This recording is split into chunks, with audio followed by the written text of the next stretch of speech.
કાંઠે આવેલું આપણું રાધનપુર નગર, એમાં પણ આ નગરમાં રણમાં વીરડી સમાજ શ્રીરામ સેવા સમિતિ દ્વારા અનેકવિધ સેવાઓ આ વિસ્તારમાં થઈ રહી છે અને શ્રીરામ સેવા સમિતિની સેવાની પ્રેરણા લઈ અને સમગ્ર ગુજરાતે અનેકવિધ સેવા પ્રકલ્પો ચાલુ કર્યા છે. એમાં પણ જ્યારે અત્યારે ઉનાળાની કાળઝાળ ગરમી ચાલી રહી છે ત્યારે 15 જેટલી પરબો શ્રીરામ સેવા સમિતિ દ્વારા ચાલુ કરવામાં આવી છે. એમાં પણ આપણી ભારતીય સંસ્કૃતિમાં માટીમાં જે પાણી છે એનું મહત્વ રહેલું છે.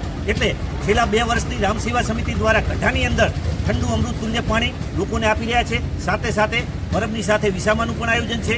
અત્યારે વિનોદભાઈ ગોકલાણી તથા ભાવનાબેન ગોકલાણી પરિવાર દ્વારા અહીંયા નવીન પાણીનું પરબનું ઉદ્ઘાટન કરવામાં આવેલું છે.